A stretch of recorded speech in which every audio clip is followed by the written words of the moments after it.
Peace be upon you and welcome to this live broadcast by Humanity First UK called A Hope for Gaza. This is a land where the nights echo with the cries of the innocent, where the dust of destruction mingles with the tears of hope. In this crucible of conflict, where hunger claws at the stomachs of the young and old alike, where the thirst for clean water is as urgent as the need for nourishment, hope perseveres like a flickering flame refusing to be extinguished.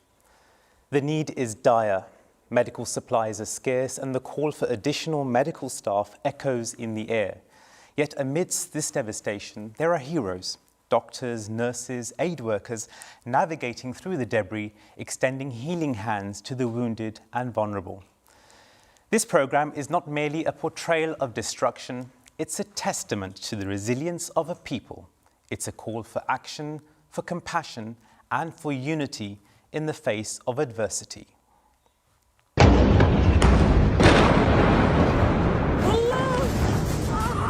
wondering if we deserve this or not. We nearly sure that we are alone now.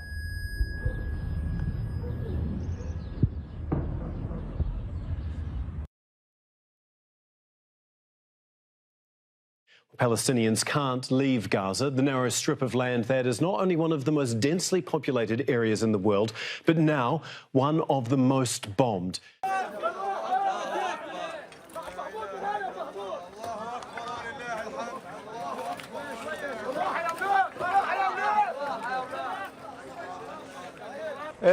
You can see it, the desperation, a seemingly never-ending stream of parents, of loved ones seeking help.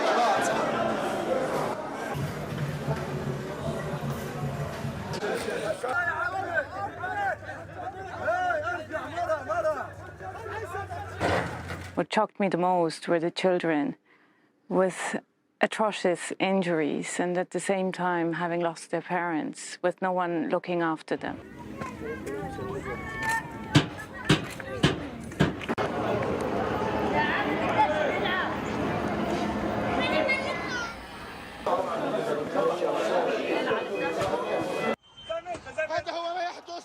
And it's overwhelmed hospitals continue to be inundated with patients.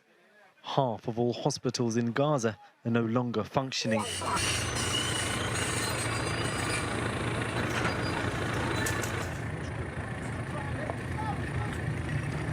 The negotiated ceasefire in Israel's relentless bombing of Gaza means some Palestinians are able to return to their neighbourhoods.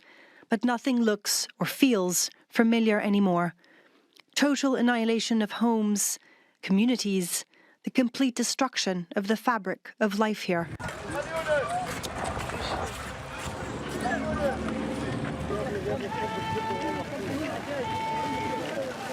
the first 20 trucks loaded up with life-saving supplies have passed through the Rafah crossing in Egypt. This development is the result of days of negotiation. Yet the World Health Organization said this convoy would barely address Gaza's needs. Their officials calling for 2,000 trucks, not 20.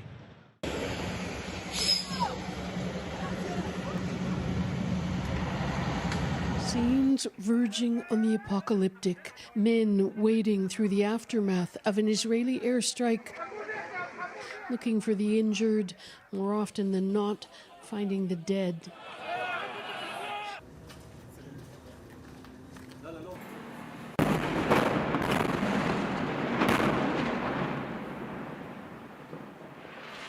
Welcome back to the studios. This Hope for Gaza is an event that resonates deeply with the core values of Humanity First. Today we'll give you some stories, insights and calls to action that will shape our collective response. And without further ado, let's dive further into Hope for Gaza. I have with me here the Chairman of Humanity First UK, Dr. Aziz Hafiz. Dr. Can you please tell us a little bit more about Humanity First as an organisation and what it does? Thank you. So Humanity First is effectively an international global disaster response NGO formed in 1995 by the Ahmadiyya Muslim community. works throughout 60 countries of the world, effectively responds in disasters with emergency responders, physicians, engineers, first responders across the globe in conflict, man-made and natural disasters. I understand we have some footage that we want to also show. Yeah, so there's development work there as well, and I want to go straight into one of our volunteers. I want to share with you the needs within Gaza as reflected by Yasser, one of our volunteers in Gaza. And I'll let him tell you directly some of the challenges in Rafah in the south of Gaza. This is from 7 days ago.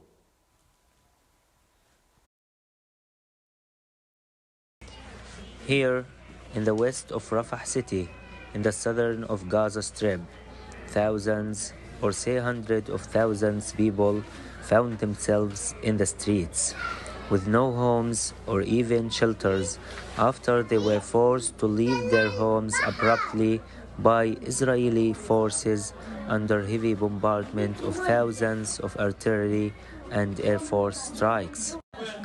No water, no toilets, no electricity, no cell connection, no fuel, no internet, no sufficient food, or they found themselves without any of physiological needs of human. People here are trying hard to keep their families away from people's eyes or heat of sun by making something like this or these. However, I wonder if this structure will be stable in the winter, which is indoor. Others, who are luckier, may find a classroom in one of the UN schools. Here, water, even sour water, is extremely hard to reach. Those men may wait for more than 2 hours or more to fill their bottles. Clean water is not always available because of the scarcity of fuel which used in distillation of water. Food also may have the same story. People may wait for hours to buy their bread. Hundreds of essential products or food are not available. For example, no sugar or any kind of jams, no salt, no wheat flour, no oil. You can say a few products or kinds of foods are available. So, quite graphic in terms of the situation that's unfolding in Gaza. There's many programs that are taking place and being broadcast throughout the world about the situation in Gaza. What are you trying to achieve through this particular broadcast? So there's three things effectively. Number one, as a result of today's program, especially with the guests that we have, that you will be able to hear from directly, both within the studio and live from the United States and other parts of the world, is to actually understand the humanitarian context in Gaza, away from the rest of the noise, as it were, to understand what the humanitarian needs are, what the civilian population of Gaza are suffering from. You know, the health needs, the food needs, the shelter needs, the medical needs.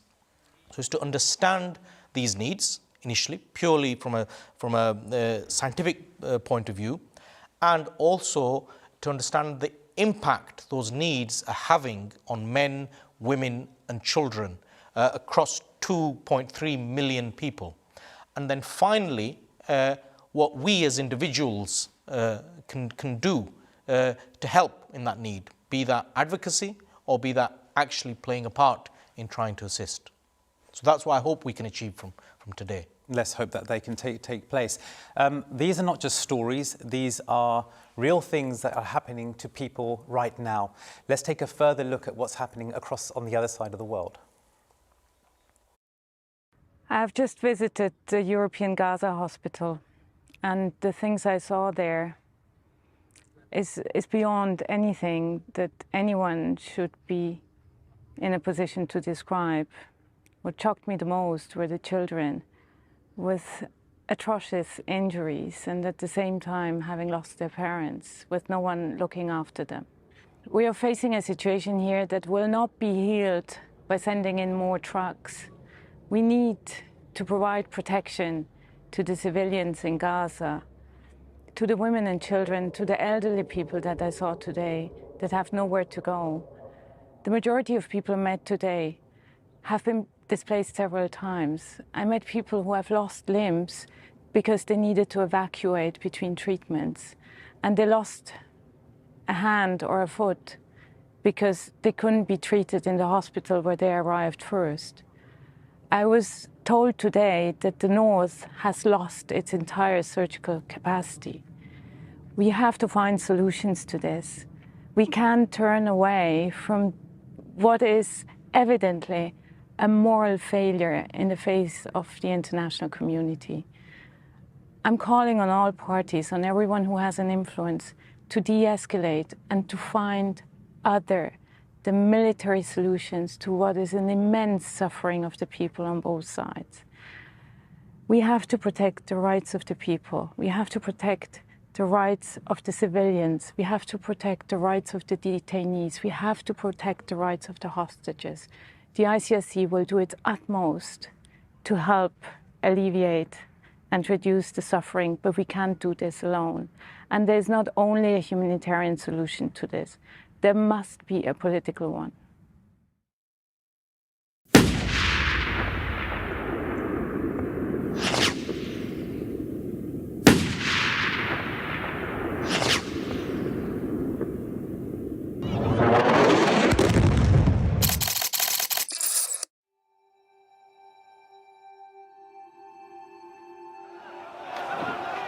You can't hear yourself think. It's not just the noise of the sirens and the strikes. The sound of the chaos in between is just relentless. Pure panic everywhere you look. This little boy was pulled out alive, his face blackened. His rescuer rushes to his mother. But before she can embrace her boy, she passes out in a shock.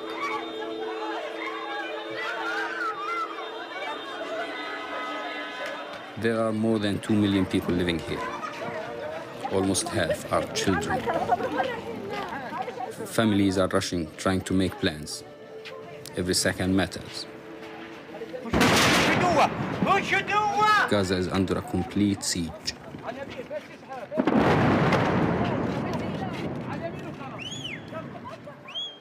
No water, no food, no electricity, and no escape. It's too hard. Some almost give up. But you can't stand still for long. Please, my family, they're just kids.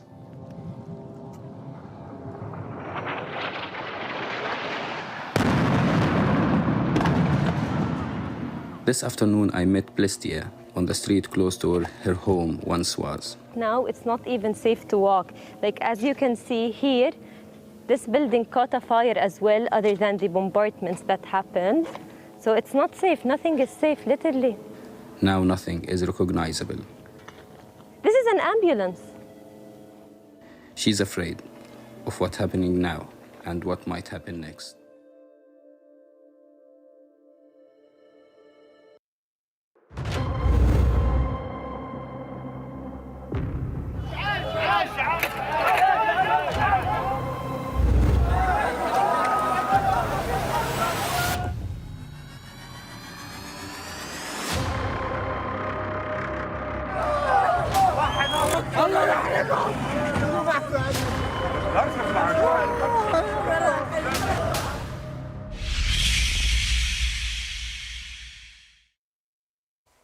So we've just seen one example of many thousands of stories unfolding all the time.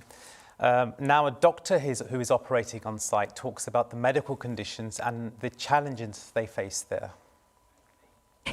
أنا طبعا من سكان رفح بأجي من رفح على مجمع ناصر الطبي عشان يعني أداوم 24 ب 24 يعني أنا بداوم 24 وبروح على البيت يا دوب بأنام برجع تاني يوم برضو 24. بالنسبة للحالات اللي بنشوفها طبعا حالات يعني لا توصف بمعنى الكلمة، وخصوصا بعد ما الحالات أجونا من الشفاء، يعني حالات من الشفاء دخول ونازحين موجودين في الأقسام مرميين ما فيش وسع إلهم. هذا أصعب نقطة، يعني التواصل مع الأهل هذه أصعب نقطة، خصوصا لما انقطعوا الاتصال، وهالقد ما فيش اتصال، يعني موجودة الإشارة بس ما في اتصال. هذا أصعب إشي، إنه أنا أطلع 24 ساعة وأسيب أهلي، وأنا ممكن في أي لحظة حتى لو صار لهم إشي ما أعرفش إنه صار لهم إشي. هذه يعني أصعب شغلة بتصير. أجل الشاب مبتورة إيده، فبيجروا فيه على الجراحة، دخل على غرفة الإصابات وحطوا، أجا وراه شاب معاه إيد، بقول إيد مين هادي؟ قال له أنا إيدي، قالوا له إيد هذا هيو، وحط إيده جنبه على السرير. يعني هذا الموقف صعب جدا جدا جدا. كمل الشغل وأنا بعيط يعني من نهارة وبشتغل، إيش بدي أعمل؟ ما فيش يعني مجال وين تروحي، يعني بأشتغل وبعيط. حتى يعني وقت إلنا لحالنا هيك تنزوي لحالك تعيطي مثلا فيش، بدك تخلصي شغلك، الناس محتاجاكي. شو نفسك؟ نفسي انام والله، يعني احنا مدام 24 هنا بنروح على البيت، يعني بتعرفيش تنامي اصلا في البيت، وين تنامي؟ وراكي شغل، وراكي مشاغل، يعني الحمد لله. ان شاء الله بترجع الدنيا دنيا. ان شاء الله وبناكل بيض، نفسي في البيض. والله شو شغلتك انحرمناها؟ والله كثير شغله. احنا بنقول نفسنا ننام، نفسنا ناكل، نفسنا نرجع لبيوتنا، بس في ناس بيقولوا او اشتاقوا لناس. احنا ما اشتقناش لناس الحمد لله، في ناس اشتاقوا لناس زيك مثلا. Welcome back to the studio. We now have with us Amanda Ball, who's the head of fundraising for MAP, and Dr. Hammad Khan, who's a consultant neonatologist at Guy's and St Thomas's NHS Foundation Trust, and he's also the medical director for Humanity First UK. Welcome both to the studios. Amanda, if you want to tell us a little bit more about what MAP is and what it does as an organisation. Yes, absolutely. It's medical aid for Palestinians. We were launched 40 years ago, and we are a humanitarian, impartial, neutral aid agency, effectively. We deliver medical services in partnership with local partners on the ground. We take teams of medics in, volunteer medics, who have missions on the ground, who will then perform surgery and clinics on the ground. Partnering with local organisations also in terms of malnutrition, in terms of psychosocial support. So there's a whole range of medical support that we would provide anyway. Obviously, in times of crisis like this, because we are embedded in Gaza, we've got a local team there. So we were first on the ground. We immediately released medical supplies into the warehouses, into hospitals. We launched a fundraising appeal which raised £2 million fairly quickly, and we're therefore able to buy up all the medical supplies that were still in Gaza locally and distribute those. Subsequent to that, we have been running food kitchens, in effect delivering 3,000 meals, hot food and meals to families every day. And obviously that's really important and absolutely essential now, because people don't, it's hard to get food, it's very hard to get electricity or fuel to cook food. So it's really essential services, and our team in Gaza are incredibly resilient and resourceful in terms of really taking their mandate as aid workers and seeing how they can adapt and what they can do to make a difference. So subsequently to that, we've also set up an office in Egypt, in Cairo, because obviously we could no longer procure anything within Gaza. And so we've set up an office in Cairo, and have now procured medical supplies and sending them through Rafah into Gaza itself again. So that's what we're currently doing at the moment. Obviously much more to be done, and we're planning ahead for the times when the conflict is over and what our response will be at that point too. So it's really important for viewers to realise that the events that have taken place very recently didn't start off on the 7th of October. There was a need 40 years ago for humanitarian help. Tell us what initiated the formation of your charity. Why did it set itself up? Yes, it was actually founded by a biomedic who had been involved in the aftermath of a crisis that was in Lebanon at that time, and saw firsthand how ineffective and how appalling and how ineffective medical services for local people were. And based on her personal experience, she came back to the UK and founded the charity. Obviously been working over the 40 years, we've been building infrastructure, we've been supporting capacity building, local medical supplies, local skills within the medical community there. So yeah, although it's been going for 40 years, there's still an ongoing chronic need, as you see. We're back to, in effect, where we were 40 years ago. We're having to, a lot of the infrastructure's been damaged. We will be in a situation where we're in effect starting again and rebuilding. Thank you. Dr. Hammad, the situation in Palestine was already dire prior to the 7th of October. And now, as Amanda's just mentioned, it's even worse. Why is it critical that we have partners like MAP working in Palestine? So for Humanity First as an organisation, it is absolutely critical. Amanda's really beautifully outlined the work that Medical Aid for Palestinians do on the ground and have been doing for many, many years. And as far as this sort of work is concerned, you have to have relationships with people on the ground. You need to have a history.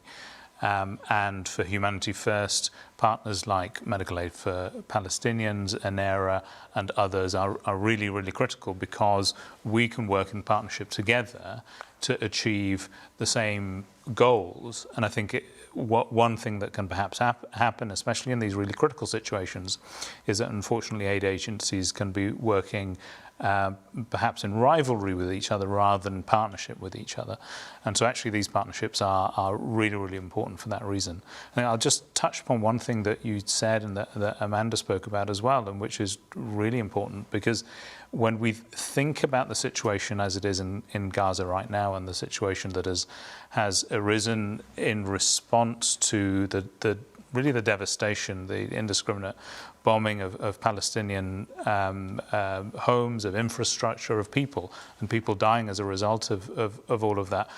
It's not just the case that people are suffering because of bombs falling, because of hunger and starvation, and because of disease as a result of not having enough clean water, but it's that the very infrastructures that should be there to look after people in a situation of crisis are being destroyed and have been destroyed. The very health workers who should have the capacity to be able to look after people in a crisis situation are pushed beyond every limit and don't have enough resources to be able to do the job that they need to do. So really, that's just to highlight how absolutely devastating, how critical the situation is right now, and how we really must move as an international community to try and remedy this situation and to bring about a ceasefire and to allow aid to get in properly to Gaza and to restart the rebuilding of infrastructure within Gaza, because that's critical. And without that, we are going to see much worse effects of all of this down the line. And so we see the immediate effect. We see the effects in respect of people who die because bombs have fallen on the building that they're in. But actually, as we move through the winter and through to the month ahead as well, we're going to see the impact on children, especially, and speaking as a paediatrician, I see the reality of that, but on many vulnerable groups, and in fact on everyone, because without having a safe place to stay, without having enough food, without having enough heating, without having clean water, all of these things ultimately are going to have a really devastating effect on the population overall. And these are huge challenges, and it's not just physical resources. Those people, those members of staff that are working in these hospitals have families. And I remember watching a report where one doctor was describing how harrowing it is just treating members of your family, wrapping them up in shrouds and not knowing which next stretcher is going to bring a member of their family into the hospital.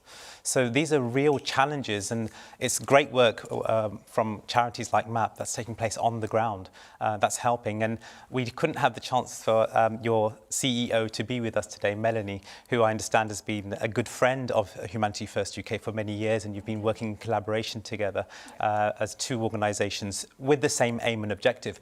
But we were able to speak to her before, and talking about the challenges, the CEO of MAPS, Melanie Ward, was on the Middle Eastern Eye and had the following to say about the challenges of providing aid.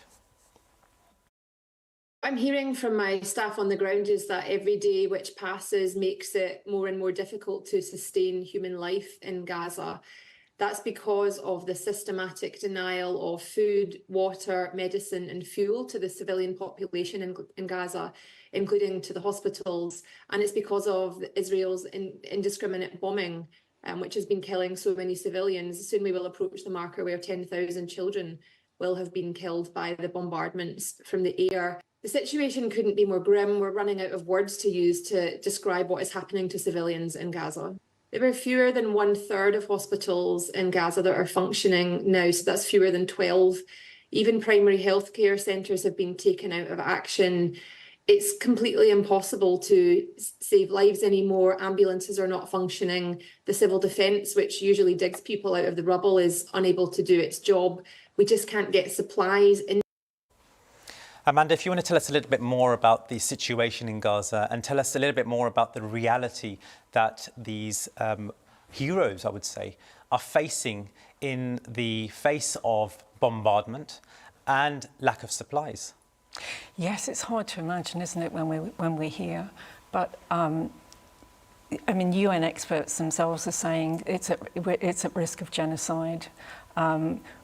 It's a total siege, so a complete closure of borders, no food coming in, water supplies compromised, so people don't know where they can get clean water. Obviously, that's got health implications for itself. So a lot of the sort of endemic diseases around, kind of epidemic sort of diseases, cholera and so on, are growing. So really, it's just impossible to think and imagine what it's like there. And where the end is in sight. People are told to move to one area, that ends, it's a safe area, and they're bombed there as well. So in terms of having a sense of safety or a sense of how this will resolve, I think people are often quite despairing and wondering how, where this will end. Dr. Hammad, we've seen this taking place in a small area of land with depleted resources in the first place. Imagine if that was to take place in this country, in the developed world, and you as a surgeon yourself have to operate on a daily basis and you rely on the smallest of things. If electricity was to go, or if someone was to not give you the correct scalpel or something like that, it would cause a kind of problem here. But how would you think that same scenario, if it was to unfold here, how would doctors and medics and nurses cope? What would they do? That's a really challenging question because I don't think we can really imagine. It is actually beyond imagination to understand the situation that people are facing in Gaza right now, because it is relentless, it's endless, it's devastating, and it's horrific beyond belief. And so you really couldn't understand it unless you were there and unless you were in that situation. And we are so lucky in this country, because in terms of medical infrastructure, for all that we might complain about the state of the NHS right now, we are incredibly rich in terms of the infrastructure that we have, the resources that we have, the personnel that we have, the training that they have, and their capacity to be able to do this. If the same situation were to happen here, Gaza is about the size of central London. And if the same situation were to happen there and bombs were falling constantly, people were constantly being displaced, hospital infrastructure was being destroyed, I can only imagine the distress of my medical colleagues there in Gaza, and just an overwhelming need to do your job, to look after the patient in front of you and to try and help, to relieve suffering, to relieve pain, and to sustain life as well as you can, but being overwhelmed because the patients don't stop. They keep coming, knowing that the capacity of each and every individual to cope in that situation is immensely diminished, and whether it's the patients or the healthcare workers themselves, because the work is relentless, the work just doesn't stop, it keeps going and keeps going. And so in that situation, if the same thing were to happen here in the UK, I know that colleagues, medical colleagues here would get on with it, because that's what we do. But I really don't think we can imagine. I don't think we can truly understand how devastatingly bad the situation is there in Gaza, and I don't think we can really understand what that would mean if the same thing were to happen here. And so, it just further emphasizes for me as a doctor how critically important it is for us to stop what is happening, for us to support colleagues there, for us to rebuild, for us to treat those patients that desperately need that help. Talking on just on a personal, professional basis, I'm a neonatologist. I look after preterm babies every single day. And the situation as we've seen it in Gaza is that people are constantly being told to move. So you're in a particular area, it's going to be open to bombardment, you have to move. A child sick in an incubator cannot be moved. They simply can't be moved. The electricity goes off, their incubator or their ventilator doesn't work. And they will die. And they will die from a lack of oxygen, or they will die from a lack of heat, or they will die for a lack of the simplest medications that can't be given because the machinery that should be there to deliver that medication does not work. And that's horrific. That is just the most painful thing to imagine for myself as a doctor. The patient in front of me, I know what I need to do to help them, but I can't do it because everything is broken and we need to help them. And I think you've summed it up quite nicely. I mean, every clinician understands that they are in a position of trust. And when they are handed over the body of a child, which is in pain, which is injured, there are aspirations and hopes of that parent that please do something. And then there's a very heavy burden on the shoulders of that clinician to try and do something. But if the hands are tied of that clinician, I just can't even imagine the emotional trauma that that clinician would be actually under, that they can't do anything. There's no anesthetic, there's no antibiotics, there's lack of soap, there's lack of running water. What can they do? And each child that comes to them is like a child of their own. We know already that through this bombing and through the years of suffering that Palestine has suffered, the people of Palestine have galvanized as a people. So each child is their own child, and they may even be treating their own children. It's a very sad state of affairs. Amanda, what's the priority now for MAP in terms of the situation in Gaza right now? What's your priority to do what? We are immediately trying to bring in more supplies. So we've procured more supplies in Egypt with view to getting them into Gaza, because there's a lack of even the kind of the basic drugs, the basic medical supplies that one would need. So we're immediately doing that.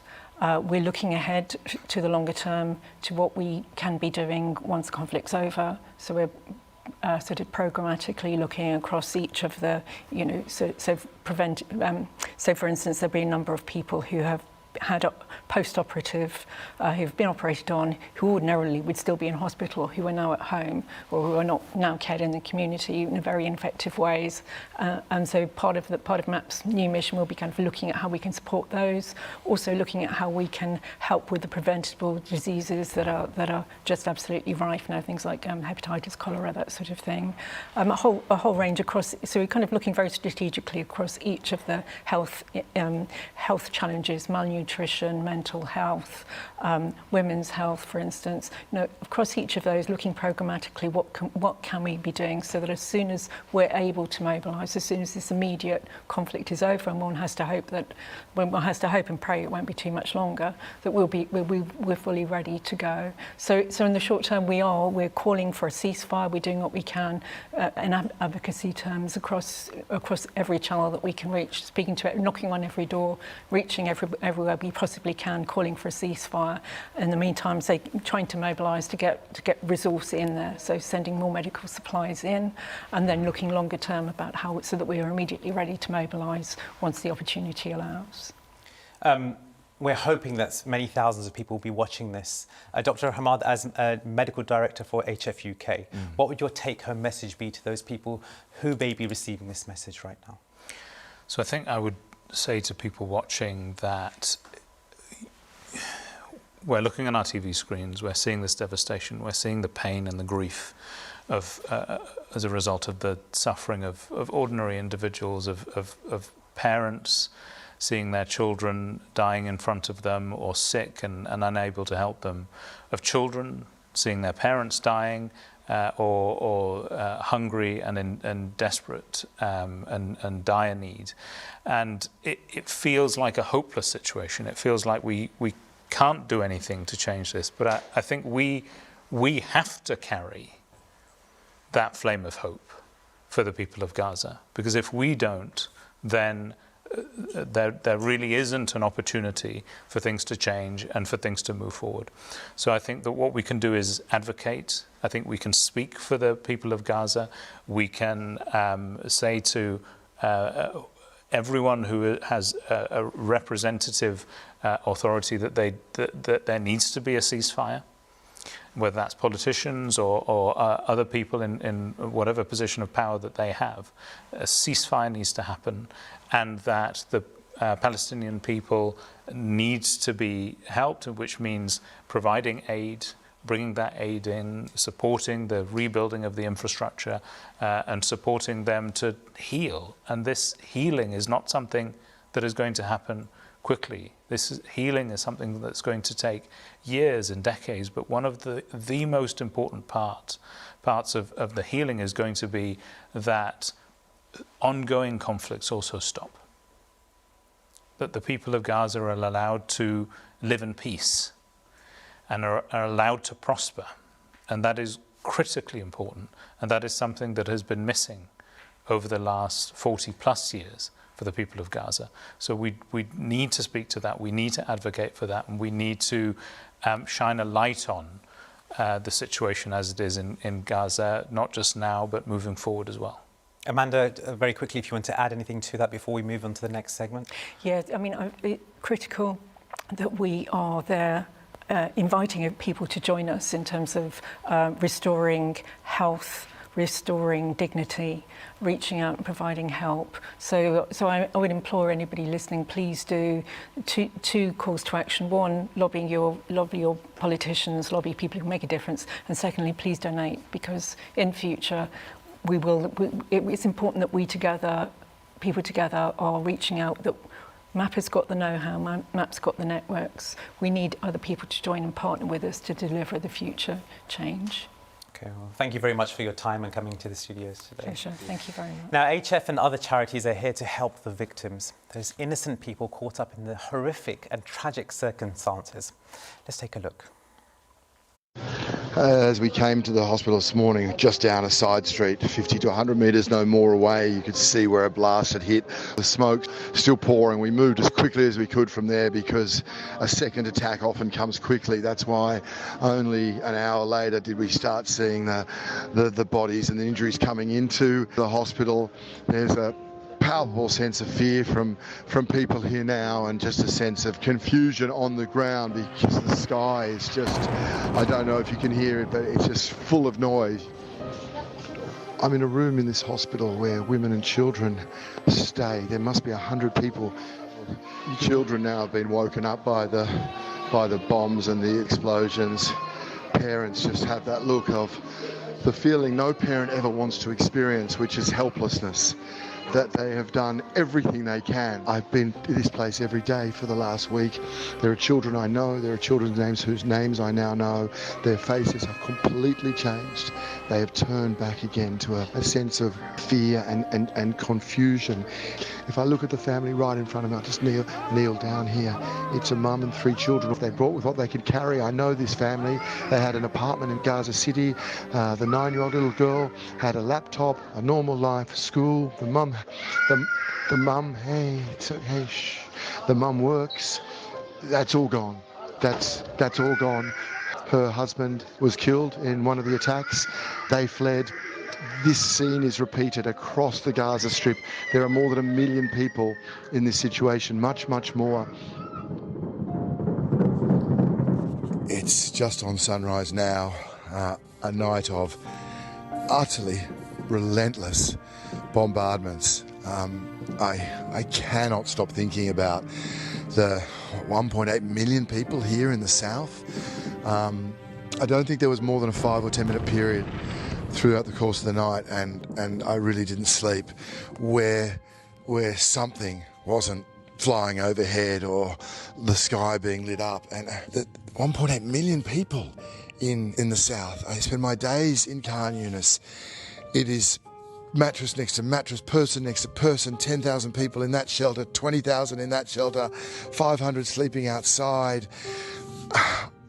And of these bombardments, such is the tight-knit pack of mums and children and families that I can't imagine how it would seem to me that everything that's blasted off, I pretend no military expertise, but it all must hit something, someone. And I guess they're just trying to escape the noise. I think everyone would like to escape the noise and everything that comes with it.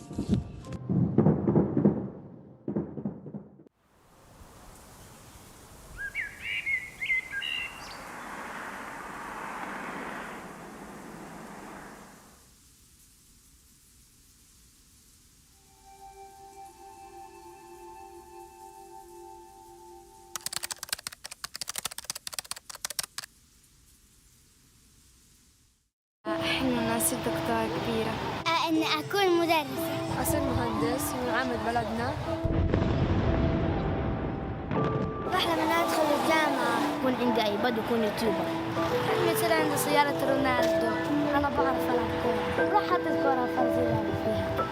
عن جد؟ والله.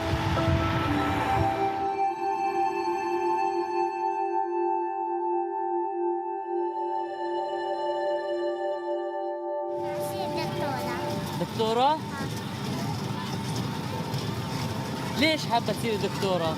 عشان أعالج الناس. ليش بدك تعالجي الناس؟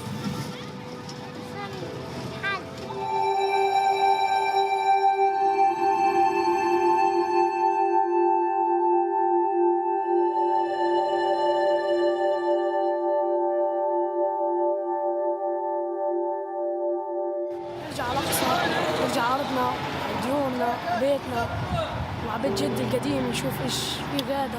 إيش كمان؟ خلص هو في حلم غير أن نرجع على الأرض. كل واحد نرجع على أرضنا وخلص.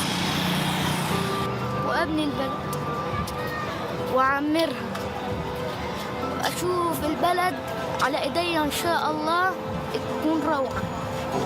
أكون أميرة بأصير بين غيوم أو مدينة حلوى وشوكولاتة مارشميلو.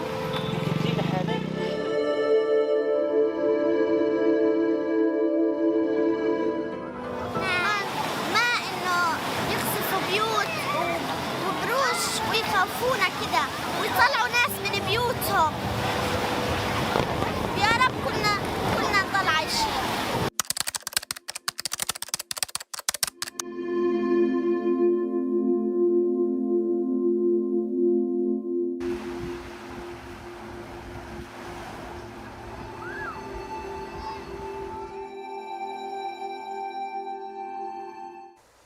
Welcome back to the studios. We're now joined by Dr. Hadia Aslam, who is the founder of Disaster Medicine and Dentistry. Welcome to the studio. Dr. Hadia, I know you're a GP by profession, but tell me a bit more about your experiences and the things that you have faced around the world when you're trying to help people like this. Thank you for having me. Yeah, as a GP, I feel in this particular field, disaster medicine, people think of the trauma. You know, so the pictures that we're seeing in relation to Gaza, for example, you think about surgical input as being sort of top of the list in the emergency phase. Of course it is, and we need emergency medics to be there. We need trauma surgeons to be there. But beyond that phase, the emergency phase starts, the post-emergency phase, the post-disaster work, which carries on for generations sometimes, and that's where I feel that GPs are most valuable. And this was where I started my work, and I wanted to continue working whether it's rehabilitation, whether it's chronic disease, whether it's family medicine, whether it's women's health, you know, children's health. So there is a role there for GPs that I identified quite early. And you asked me where we work. You know, we've worked in the Middle East, we've worked on the border of Syria in Lebanon, we've worked in Europe, in France, in Greece, Pakistan, north of Pakistan, near Afghanistan, very close to Afghanistan. We do some work in Iraq also. So it's 20 years since what happened in Iraq, and you see the impact and you see the long-term effect of what conflict can do to a society that was very able when conflict started, and how it disables them long-term. And this is where we come in, I think, as relief workers, to be able to support those communities, to be able to allow for them to take control of their own lives again and become a sustainable partner and become a sustainable alliance for them. And in terms of what you've seen with your own eyes, the most vulnerable of society tend to be the women and children. Right. What have you witnessed and what have you seen with regards to that? Oh, many things. I find women in societies that have been affected by war, natural disasters, conflict, sadly, they are a vulnerable group in society anyway, whether it's children, women, elderly, or the disabled. And you see that compound effect on them when the resources are taken away, what little they have. You feel that vulnerability is, of course, it becomes a huge risk factor for them, whether it's their safety, whether it's their health. They're often used as agents of labor by the powers, the local powers within their community. So I've seen some really difficult cases, for example, in Pakistan after the floods happened last year, where you see women actually doing most of the labor work for the families. They're also giving birth to children, they're also running households, and they're going out to work in the fields. It's a very clear change in circumstance for these people, for these vulnerable groups.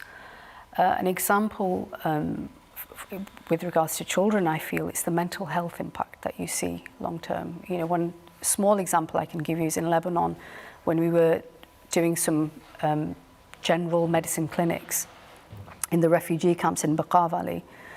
We found a child who had recently immigrated over. She kept representing to the clinics locally with ear infections, and it's because she would keep putting foreign objects in her ears overnight because she was having nightmares. She was hearing the bombs still from that time in Syria. So she'd represent to our clinics, and we had to keep removing the foreign objects or give her antibiotics. So these are small examples that you see with children. But also here in the UK, we're seeing children who've arrived in the UK as unaccompanied minors, or they were trafficked.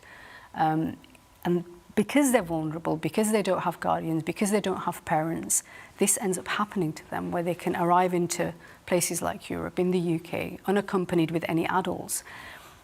And in my general practice clinics, I'm often seeing the PTSD. This is a very broad term right now, but seeing the symptoms of PTSD, the bedwetting, the inability to engage with education, the inability to form relationships, the constant nightmares, and the impact of that on their physical health, it's very clear, generations down the line. So the examples are thousands, but of course, I think we can all now, having seen what's happening in Gaza now on our social media platforms, we can imagine what it could potentially be like. Of course, we don't know the reality, we don't know what it's like for these people, but we're getting a clearer idea, I think, as civilians now, aren't we, what this could mean for them long term.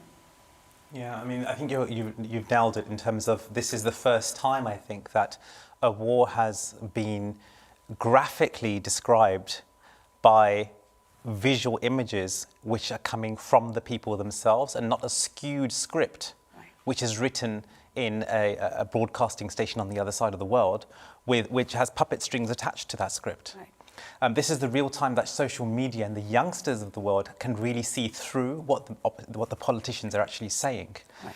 But with such a dire situation, what's your hope, and what do you think would unfold from here onwards in terms of the needs of the people of Gaza? Oh gosh, I feel the people of Gaza are examples for all of us. The resilience that they're showing, the courage that they're showing, their ability to continue every single day, every single morning, and the way in which they're documenting their journey. I feel it's showing us their courage, but also their resilience and their ability to sustain themselves. We're not there to save that nation, I feel, and the language needs to change. We talk about the colonization of the aid sector, where we have disabled communities because we make them dependent on the aid that we bring to them. But Palestine and Gaza and the people of Gaza are a fine example of how capable people are within that community to sustain themselves. They're documenting their own journey with such articulation, with such poetry, with music. it makes the hair stand on the back of our head, I feel anyway, when I watch the way in which they're documenting their own journey. And this is history that's been documented. So who knows what's ahead for Gaza? Who knows what's ahead for this cohort of people who have such heroism within them? We can't fathom the type of people we're seeing, I feel. It's magic on earth. But of course, as a clinician, I think, I look at the pictures and I think of the trauma that's yet to come, the psychological trauma that's yet to come, the physical ailments that are going to arise from the high stress that they're exposed to every single moment of their lives right now. And I can't imagine what's ahead for them. Of course, we've seen snippets of this with the Syrians, for example. Their war was not documented on social media. The Iraq war was not documented on social media. What's happened in Myanmar, what's happened in Afghanistan, it's never documented on social media. But we're seeing the impact years on, aren't we, when we're working in refugee camps. And I know Humanity First does a lot of this work. So the clinics that we're doing and the work that we're doing, we're seeing Gaza, or the people of Gaza potentially 20 years on, 10 years on. And it's a loss of civilization, I feel. That's the best way I can describe it to you. I don't know what's ahead for them. I feel that they're leading the world right now when it comes to courage, when it comes to innovation almost. You're seeing them come up with all sorts of ideas when it comes to medical facilitation, when it comes to treatment of patients. I just hope that there is an answer for them very soon, very soon. And you've been working with Palestinians and displaced Palestinians for years. What many people may not realize is that the Palestinians have been suffering for years, and they've seen their grandparents suffer, they've seen their parents suffer, the children are now suffering. Tell us, in terms of your own accounts, you've been working in Lebanon. What have you witnessed? Tell us one thing that you've witnessed that's really shaken your core. There is a refugee camp very close to the Beirut airport called Burj al-Barajne, and it doesn't go beyond a square, 2 square kilometers, I believe. I'm sure people will correct me. But the point I'm trying to make is that families have been living there since the Nakba, so since 48.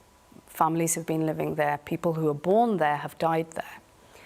And the refugee camp is actually growing in this direction rather than expanding, because they do not have permission to expand beyond their borders. When I visited this place, what was very clear was the mental health. So it was for me, it was a very clear picture of what's happening to the youth of that community. The number of suicides were very high at the time, and you'll see pictures of the youth who've committed suicide over the years. And it's almost a reminder for those who are living to not lose hope. But how do they not lose hope when there is no future ahead for them? When you don't have a passport, when you don't belong to a land, when you don't have papers, you can't leave. I have colleagues right now in Lebanon who are Syrian who are unable to leave because they don't have a passport that gives them that qualification to go and find a life, to go and take their family to safety. And as we all know, Lebanon's been affected, the south of Lebanon's being affected over the last few days. So we do fear for our colleagues who are working in Lebanon. And we just, you see the misery actually that they speak about when you sit with them, when you go and meet the Syrian communities, for example, or the Palestinians in these camps. They'll talk about the loss of a future for their children.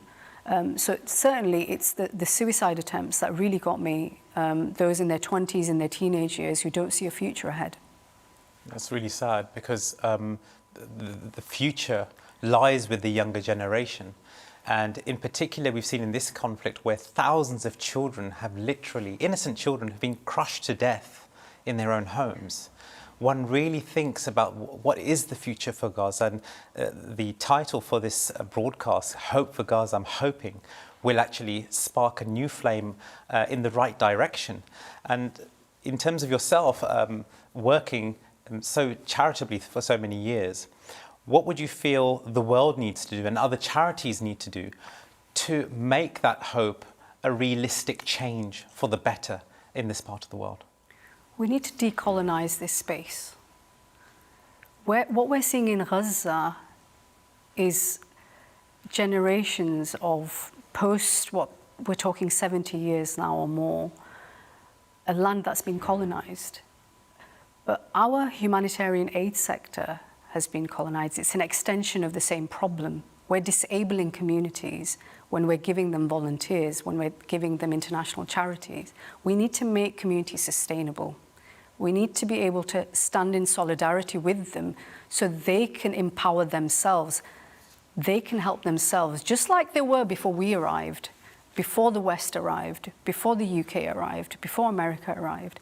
These communities were looking after themselves. They didn't need us to sustain them. So I feel the solution needs to be a sustainable plan where we do the work with you, we support you, and then we leave so we don't see you again in that space. But that space has to be provided, and if they are going to be bombed, and their homes are going to be put to dust, and they have no electricity, have no water, any plant or any seedling that you place into a position or into a dark cupboard and you do not give it any nutrients that it needs, it can't flourish. No. So without those basics, that flourishing can't take place. And without that justice, I mean, what's your feeling about that?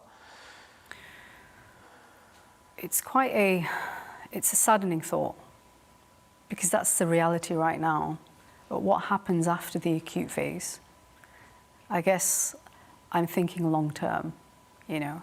How do we support these communities and how do we stand in solidarity with them rather than aiding them? I don't have any answers, unfortunately, and I don't think any of us do, apart from let's start with a ceasefire. Let's start with a ceasefire and then we will take it from there. And the Gazans, the people of Gaza will take it themselves. Yeah. Absolutely, and we've seen that repeatedly. All the charities, I'd say the vast majority of charities are saying the same thing, that the first thing is a ceasefire, and we can talk about everything else later on. Sure. Well, thank you so much for coming all the way from Leeds for this special broadcast, and we wish you the very best in the good work that you're doing around the world. Thank you. And we also hope that you can do more for those people in Gaza and make that hope a reality in Palestine. Thank you. Inshallah. We now go on to our next piece where we look at an interview of a GP. At the moment, and I don't know anything about my parents. I don't know about my family, my father, my 3 sisters, my 2 brothers. I know nothing about them. And by the way, they live like 5 blocks away. And wow. They talked to me in the night, and they told me that they were threatening people next to them, and they told them to evacuate, and they were about to, but I contacted them and I told them to come to but my father refused, and I said I'm not leaving my house.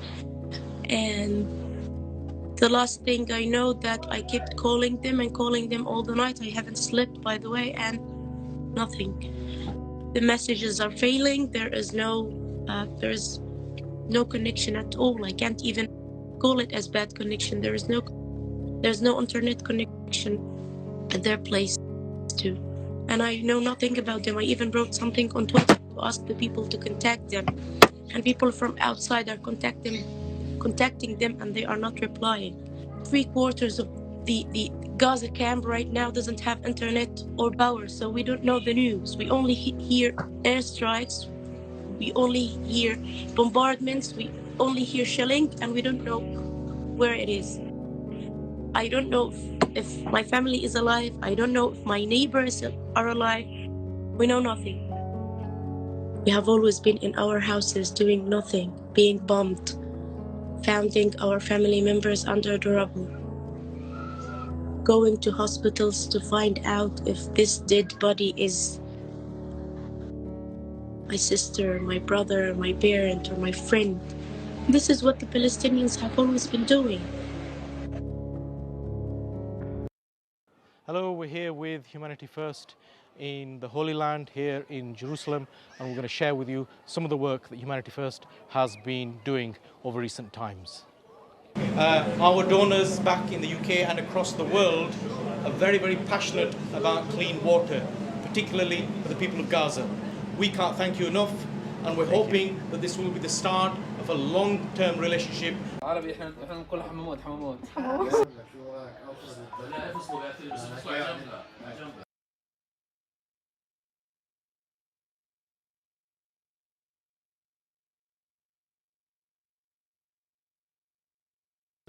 أكلنا وبعنا منه وأكلنا مونة البيت كانت منه. طبعا هاي الزرعة الثالثة مش الأولى ولا الثانية. كنا نزرع بندورة، خيار، زرعنا في رمضان الخس، الجرجير، البقدونس.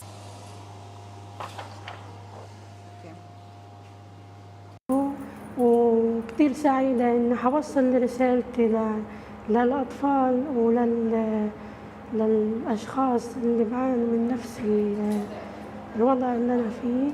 وأكيد سعيدة كثير إن حوصل لهم رسالة إنهم يكونوا أقوياء ويتحدوا المجتمع وما يخافوا. أكيد هم بيقدروا يعملوا وبيقدروا يعملوا أشياء ويوصلوا اللي بدهم إياه وأكثر من الأشخاص العاديين.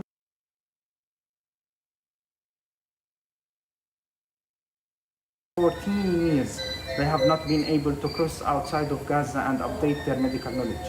I am sending this message through our trusted partner, Humanity First, and I am talking to all those medical volunteers out there that are willing to help. With your help, we can train staff at this unit and also at other niche subspecialties. للأسف إحنا الحرب بتتكرر كل مرة، بنواجه نفس المشاكل دائما مستمرة، عدم توفر الأدوية بشكل سريع إلا من خلال مؤسسات مانحة. فالحمد لله كان عندنا موجودة مؤسسة Humanity First اللي وفرت لنا ولبت هذا النداء بشكل سريع من خلال ماب UK، خاصة الأدوية اللي بنحتاجها في الحرب سواء أدوية تخدير أو عمليات أو تطهير، كان التوفير سريع. Here we are in Rafah, in southern Gaza near the Egyptian border, looking at a marginalized camp. Let's have a look in more detail.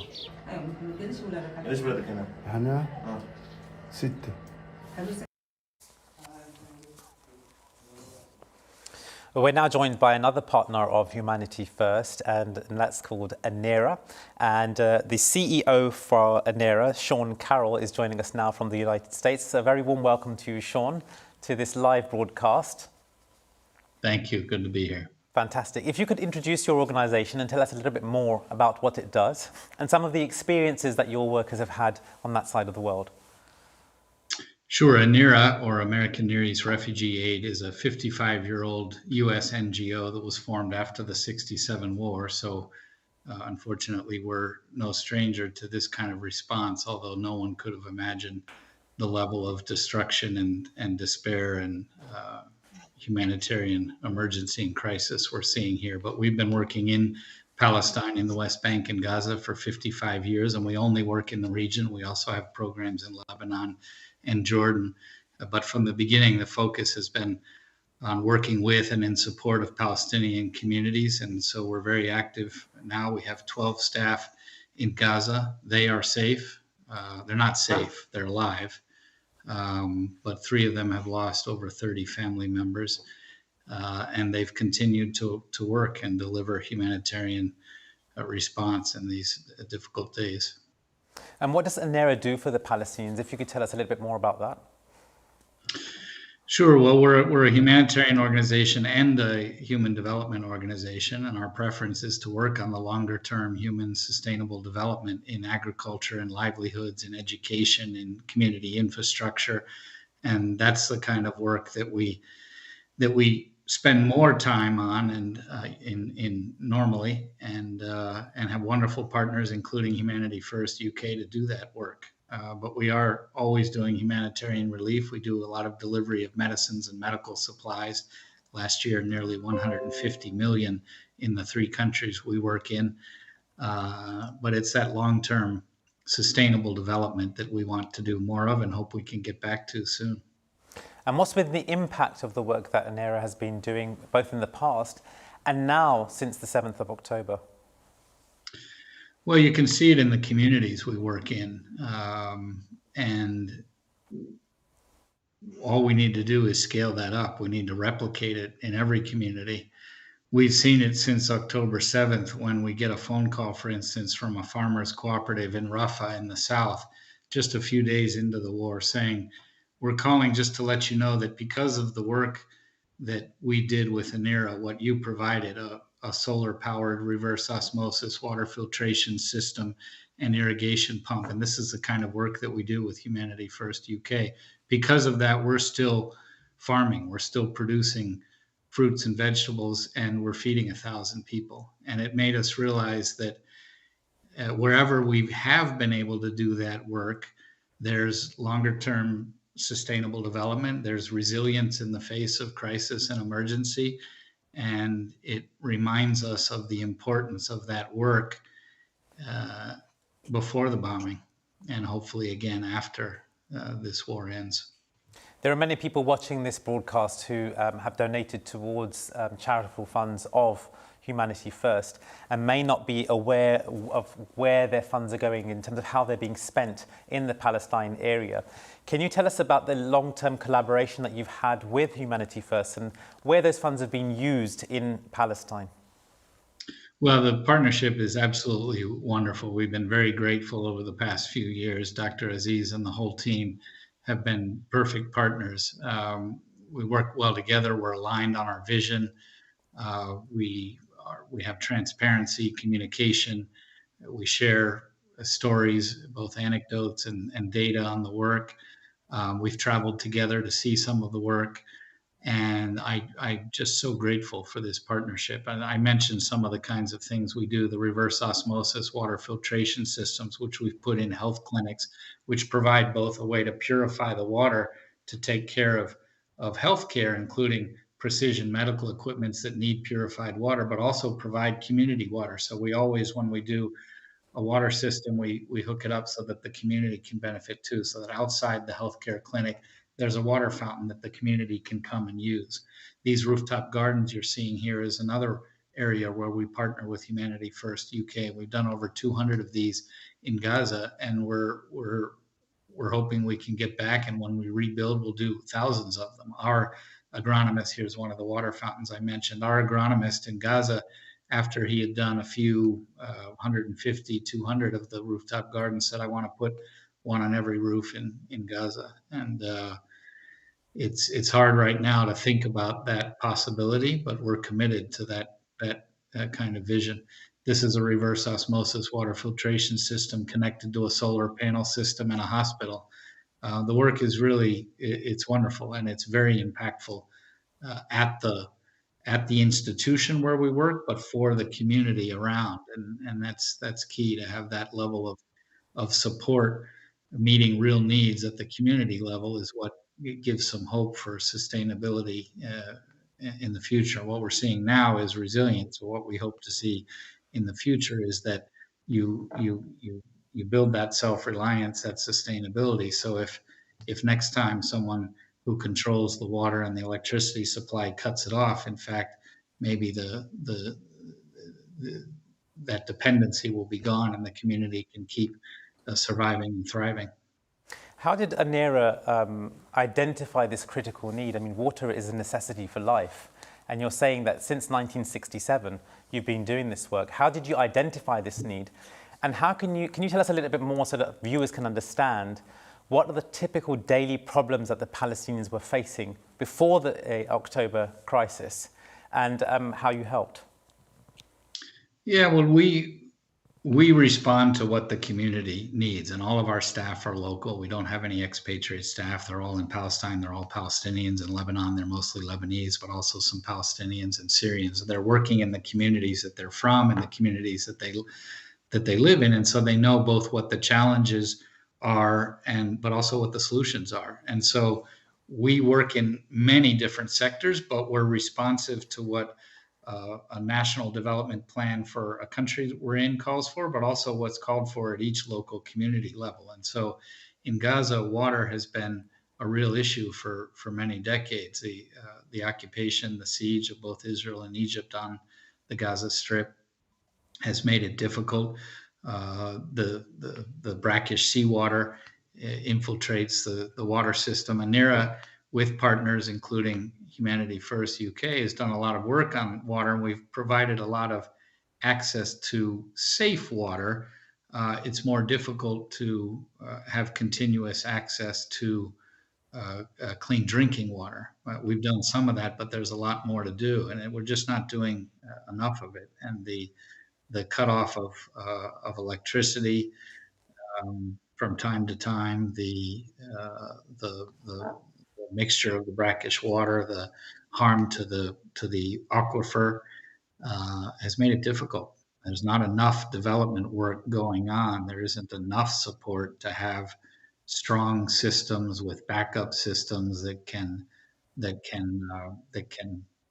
withstand the blockade and intermittent electricity, and we need to build that up. And lastly, Sean, if I can wrap up with my last question, what more can be done, and those people who are watching, what can they do to help as well? Well, we are doing a lot. We, with partners, have delivered over 7 million meals in the last 70 days. We are bringing in, again, with partners, we're bringing in truckloads. Now over 150 truckloads have come into Anera to deliver food, blankets, mattresses, water. We're also delivering food vouchers. All of this needs funding. Our supporters have been very generous in stepping up and helping respond to this emergency crisis. And that's what is most needed. We need to scale up. We are being offered a lot of in-kind donations that are on the critical needs list, and we're getting those delivered very quickly. We don't call our warehouse a warehouse. We call it a distribution center. We know that when something comes in, we want to get it out as quickly as possible, and we need staffing to do that. And so the funding to help the logistics and the staffing, and in some cases procurement, where we can locally or nearby in Egypt or in Jordan, we're procuring goods as well. So cash for the procurement, for the logistics, for the staffing, for ensuring that we can get all this aid to where it needs to go to those who are most vulnerable. And of course, in Gaza right now, everyone is vulnerable. But get it to as many of those people as we can, as quickly as we can. So we're hugely appreciative for the partnership with Humanity First UK, and ask people to give as generously and as continuously as they can, because unfortunately this is going to go on for a long time, and we'll look for support. And hopefully it's soon, when the humanitarian crisis begins to wane, and it won't be over quickly, but when it begins to turn towards recovery and hopefully soon reconstruction, we'll look for the support to get back to doing that long-term development work in livelihoods, in agriculture, in education, in clean water and wash. And we're very grateful. Thank you so much for your time, Sean. Thank you. And that was Sean Carroll, the CEO for Anera, joining us from the United States of America. Now, whenever humans are faced with war, death and destruction, there are physical and, moreover, the emotional wounds that are there for those who survive. Sometimes those emotional wounds are deeper and more traumatic than the physical ones themselves. We're now joined by Dr. Zahra Waseem, who is a clinical psychologist based in the UK. Dr. Waseem, my first question to you is going to be, what are some of the ongoing challenges in Gaza now and once the conflict is resolved, and in particular, the mental health of victims and children? Well, right now there are many challenges for the mental health of all the victims in Gaza, and especially for the children. We need to remember that displacement and bombing is not new to the Palestinians in Gaza. They've been facing this for many years, since the Israeli occupation. Mental health and physical health are closely interrelated, and right now both are compromised for the people of Gaza. Nowhere is safe, and there are continual bombings happening, and the very basic needs of everyone there are being compromised. There's no food, no water, sanitation, and shelter. And many children have lost all their family, not just parents, grandparents, uncles, aunts, siblings, friends. It's almost impossible to imagine what life must be like for these children, who must be feeling all alone and absolutely terrified. And what's happening now is that medical professionals like Médecins Sans Frontières have actually developed a new acronym to describe children, without surviving family members arriving for medical care, and they're labelled as wounded children, no surviving family.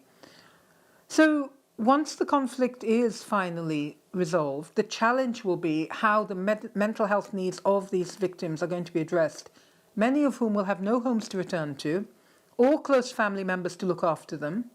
And it's not only children who are traumatized here, but also adults. And adults are usually the primary caregivers, but they may not have the capacity to caregive in the way that they normally do. So the initial challenges, once this conflict is over, will be to ensure that children and adults have their basic right to safety of life guaranteed, along with all their physiological needs: food, water, shelter, medicines, sanitation. Dr. Waseem, can you elaborate on the lasting psychological effects on children in particular who grow up witnessing constant bombardment? Well, we know the trauma impacts on children, both physically and psychologically. When trauma is sustained, it leads to increases in stress hormones, which are likely to lead on to health issues. So, for example, trauma can result in an increase in physical symptoms such as enuresis or bedwetting, encopresis, which is passing feces involuntarily, motor difficulties, and also disturbances in eating. Children often experience sleep disturbance. They can have nightmares, experience flashbacks, and all of this impacts on their levels of tiredness and mental agility, which will affect learning and the ability to learn, even if they get a chance to go to school. You know, we mustn't also forget that the people of Gaza, including children, and especially children, have also experienced life-changing injuries. And some have been operated on without anaesthetics. And it's almost impossible to imagine what that must have been like and how highly traumatic it must have been like for them. There's something else I'd also like to mention, is that when we talk about trauma relating to the people in Gaza, it's worth remembering also that people who are watching what's going on in Gaza through social media, through television, can often feel traumatized themselves, especially the Palestinian diaspora, who are looking out, hearing names maybe of family members or seeing family members who have been killed or injured in some way. And lastly, Dr. Zahra, there have been many comments on the psychological resilience of the people in Gaza. How can this resilience be developed, especially for children, and how does it inspire hope for recovery? Well, let's think about what the concept of resilience is to understand that. So resilience has been defined by some as the capacity to withstand or to recover quickly from difficulties. And it's often viewed as multidimensional, if you like. It's a combination of biological, cognitive, personality, and environmental factors. And so, for example, certain personality traits, such as having a healthy self-esteem and optimism and easy temperament, are related to more positive outcomes in traumatized children. We know that family and school and community factors are very important in creating resilience, because they allow for engagement from teachers, they allow for good peer relationships, and positive adult role models from adults around the traumatized child, who then is more able to form a trusting bond with that parent or caring adult. And that was Dr. Zahra Waseem, who is a clinical psychologist based in the United Kingdom. We now look at the next part, where we look at the voices for peace which are being echoed around the globe. And it's important that we air this, because this is becoming a unifying force, and more people are saying the same thing. Enough is enough. There's a need for a ceasefire, and this has to stop. There is a high risk of the total collapse of the humanitarian support system in Gaza, which would have devastating consequences. We anticipate that it would result in a complete breakdown of public order and increased pressure for mass displacement into Egypt. Gaza's health system is on its knees and collapsing. Only 14 hospitals out of the original 36 are even partially functional.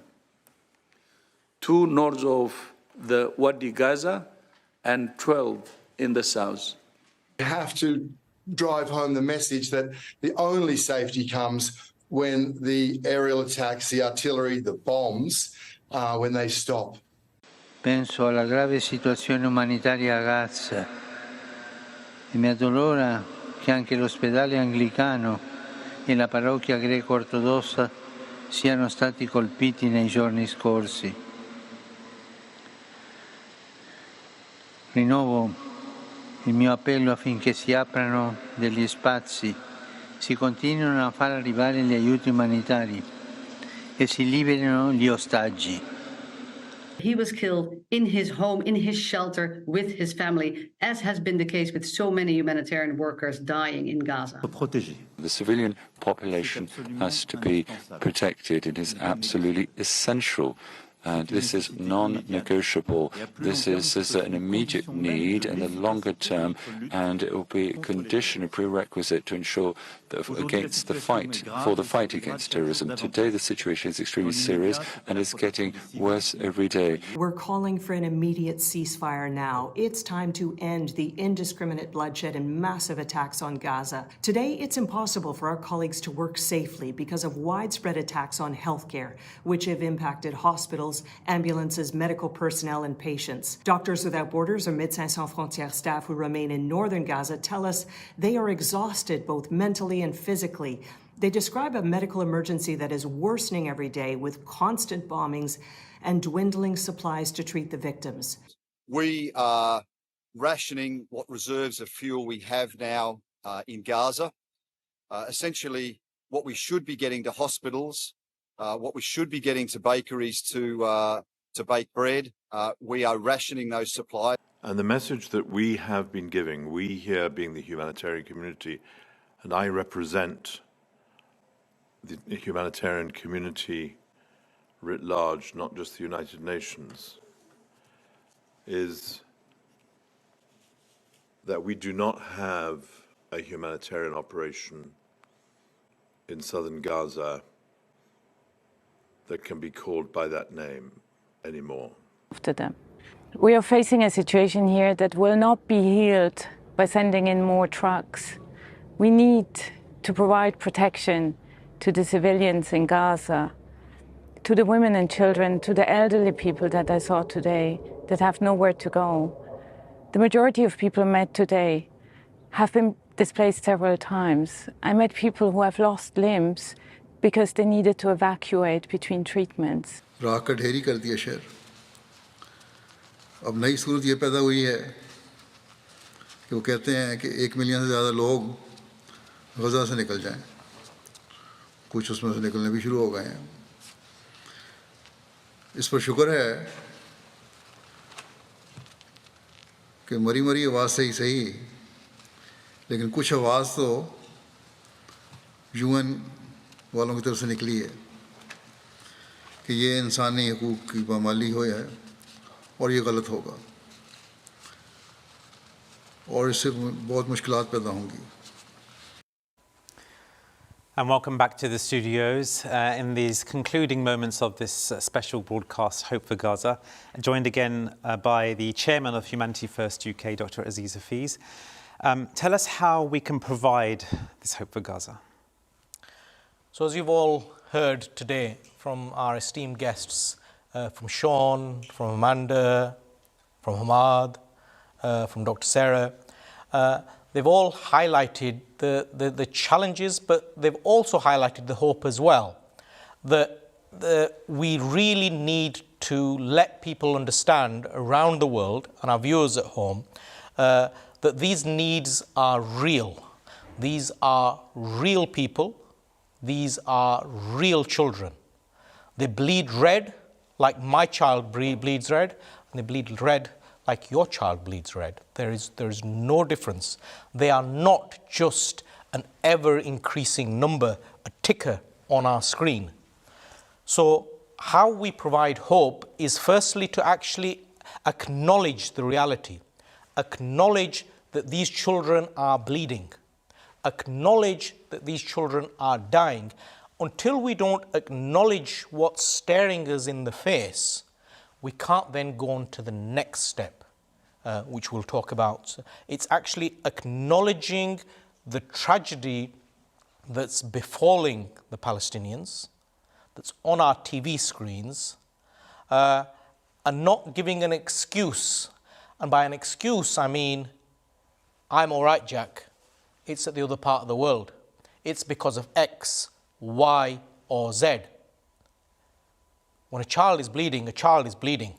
It doesn't matter whether that child is an Israeli, whether he's a Palestinian, whether he's a Ukrainian, whether he's a Russian. He's bleeding, and we, if we are going to provide them hope, need to, at least as a minimum, put a plaster on that child's wound. And I think when you say, how do we provide hope? We provide hope by acknowledging, by advocacy, and what we're going to talk about is how we can actually physically help. I think what you've said is absolutely right in terms of the fact that we have to have empathy for those people, and we can't just dismiss it as, oh, it's their problem. They've always had problems. Let them deal with it.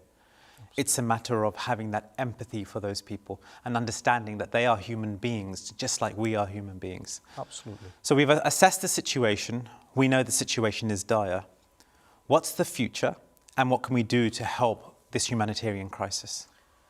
So you've all heard from our experts, and more recently in a clip you'll have heard from the chair of OCHA, Martin Griffiths, and he has laid bare the harsh reality.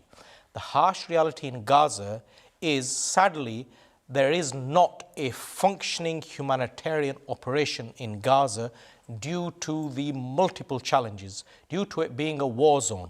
You will have heard that from Martin Griffiths, you've heard it from Sean, you've heard it from Amanda. Yet, all NGOs across the world, including Humanity First, are working and are working actively on the ground with those steps to provide the basic emergency needs now within the confines that there are there, and ready to expand and upscale their operations, including Humanity First, once that opportunity arises. So from our point of view, at the moment, we're providing food provision for the displaced families within Gaza, within our means, within our resources. Our teams working within Jordan, within Gaza, and our colleagues in Egypt as well.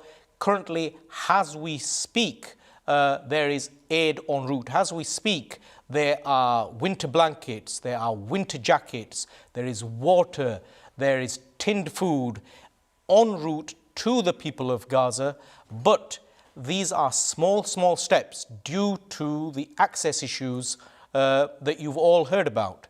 So there is a bottleneck of access. As we speak, our trucks are in a queue of 400-500 trucks trying to cross the Rafah border. As our colleagues are in the same situation. So I would urge people that want to help, support any organisation, any charity that you're comfortable to support.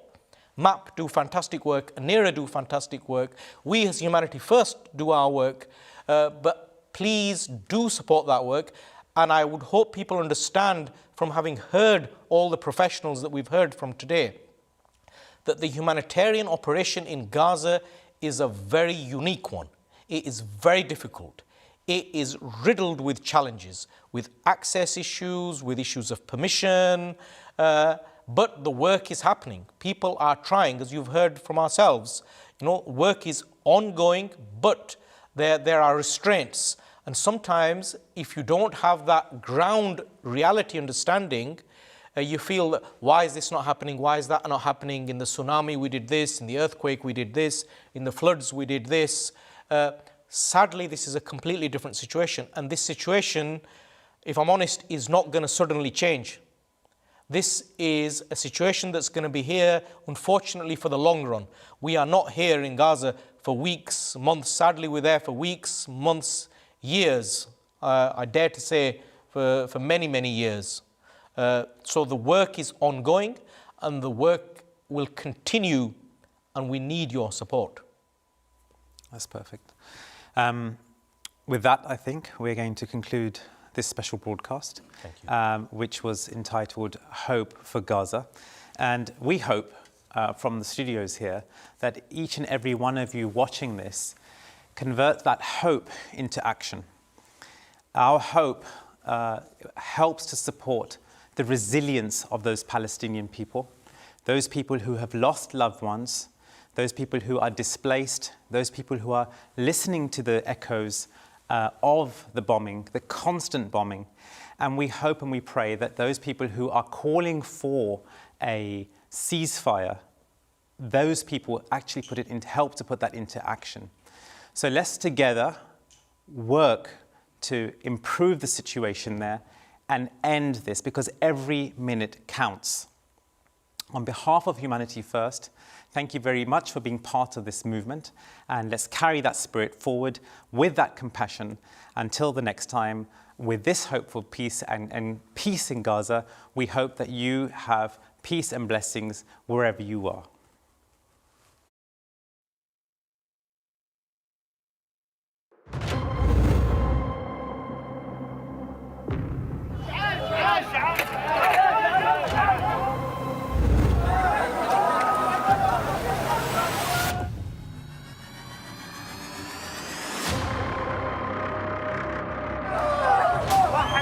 الله يحرقهم